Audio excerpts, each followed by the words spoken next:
Hello everyone, as promised मैं आप लोगों के लिए लेके आई हूँ बूगीमैन का रिव्यू। पहले तो ये मूवी ओटीटी पे रिलीज होने वाली थी, लेकिन इसके बाद इसको थिएटर्स में भी रिलीज किया गया है। लेकिन ये मूवी हिंदी में कहीं पे भी अवेलेबल नहीं है। इतना ही नहीं बल्कि इस मूवी के शोज बहुत लिमिटेड है। 2 जून को रिलीज हुई ये मूवी 1.5 घंटे की है। ये मूवी एक अमेरिकन सुपरनैचुरल हॉरर मूवी है। इतना ही नहीं बल्कि ये मूवी ए रेटेड भी है, जिसमें lots of bloods, gun shots, F word, scary jumps और सुसाइडल सीन्स भी इन्वॉल्व है। इसीलिए ये मूवी सिर्फ 18 प्लस लोगों के लिए है। मैं जब ये मूवी थिएटर में देखने गई तो मुझे बहुत लिमिटेड ऑडियंस वहां पे दिखाई दी, क्योंकि ये मूवी सिर्फ इंग्लिश में रिलीज हुई है और इसके शोज बहुत कम थिएटर्स में आपको दिखाई देंगे और शायद इसीलिए थिएटर में गिने चुने लोग दिखाई दिए। बूगीमैन ये वर्ड मिडल इंग्लिश बग और बुगी इन वर्ड से इंस्पायर है, जिसका मीनिंग होता है फ्राइटनिंग स्पेक्टर, यानी कि डरावनी चीजें या फिर डरावना भूत जैसा कोई। अगर बात करें इसकी स्टोरी लाइन की तो एक फैमिली के पास्ट इंसिडेंट के बारे में इसमें दिखाया गया है, जिसमें हमें 2 लड़कियां दिखाई देती है। एक का नाम है सैडी और एक का नाम है सॉयर। इन दोनों ने हाल ही में अपनी माँ को खोया है और उसके ट्रॉमा से अभी तक ये निकल नहीं पाई। इनके डैड विल, जो कि एक थेरेपिस्ट है, लेकिन वो खुद के ही ट्रॉमा को अभी तक हील नहीं कर पाए हैं और इसी वजह से वो अपने फैमिली को भी सपोर्ट नहीं कर पाते। इसी दौरान एक पेशेंट उनके घर पे आता है जो ये क्लेम करता है कि उसके बच्चों का मर्डर उसने खुद ने ही किया है और ये भी कहता है कि उसके बच्चों को रात को सोने से पहले क्लोजेट्स में से कुछ आवाजें आती थी या फिर कोई दिखाई देता था। और उसके बाद वो थेरेपिस्ट को एक स्केच दिखाता है जिसमें हमें बूगीमैन का एक स्ट्रक्चर दिखाई देता है, जो कि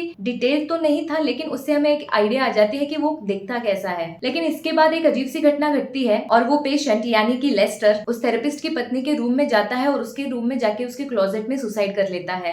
ये सुसाइड क्यों करता है, कैसे होती है, ये सस्पेंस तो ये मूवी देखने के बाद ही आपको पता चलेगा। और इस इंसिडेंट के बाद ये फैमिली उस मॉन्स्टर के साये के नीचे आ जाती है और उनके साथ ऐसी ऐसी चीजें होती है जिसकी वजह से ये फैमिली पूरी तरह से डर जाती है। अब एट द एंड ये फैमिली साथ आके इस मॉन्स्टर का कैसे सामना करती है और इसे कैसे खत्म करती है, ये देखने के लिए तो आपको ये मूवी पूरी जरूर देखनी पड़ेगी। बात करते हैं इस मूवी के प्रोज की। ये मूवी है एक adaptation from Stephen King's old short story, तो हम कह सकते हैं कि इसका रिएक्शन काफी एप्ट था और प्रिसाइज था। फिर आते हैं इसके कैरेक्टर्स पे। इन्होंने बखूबी से अपना रोल निभाया है और अपनी एक्टिंग से ऑडियंस रिटेंशन बरकरार रखने की कोशिश अच्छी की गई है। मूवी में इस क्रीचर का सस्पेंस भी अच्छे से दिखाया गया है। मूवी की आधे से ज्यादा शूटिंग तो हमें अंधेरे में ही दिखाई देती है, लेकिन इस डार्क स्क्रीन पे भी मोमेंट्स को बखूबी से कैप्चर किया गया है।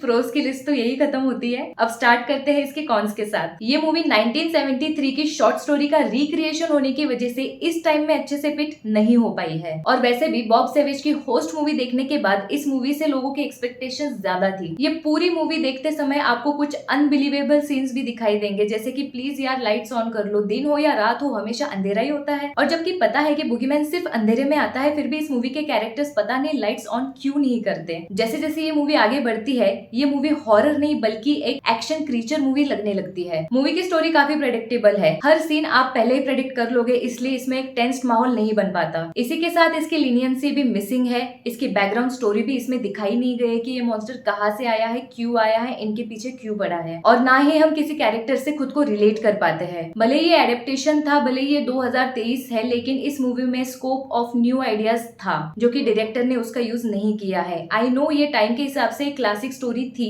लेकिन वो समय भी बहुत पुराना था। उस समय उस शॉर्ट स्टोरी को बनाने का पर्पज ये था कि बूगीमैन को एक ट्रॉमा की तरह दिखाया गया है, यानी कि बूगीमैन एक मेटाफर था, एक ऐसा ट्रॉमा जो हमेशा हमें हॉन्ट करता है, जो कभी हमारा पीछा नहीं छोड़ता, जो हमेशा हमारी हैप्पीनेस और हमारा चैन और सुकून छीनता है। हम भले ही ट्रॉमा से दूर भागे, लेकिन वो हमसे कभी दूर नहीं जाता। बस यही उस स्टोरी द्वारा बताया गया था और इसी वजह से वो एक क्लासिक स्टोरी थी। लेकिन जब इस मूवी को एक हॉरर जॉनर की तरह प्रेजेंट किया गया तो शायद उस हिसाब से ये मूवी टॉप नॉच नहीं थी। मैं इस मूवी को देना चाहूंगी 2.5 star out of 5। So please let me know आपको ये मूवी कैसी लगी। Till then bye.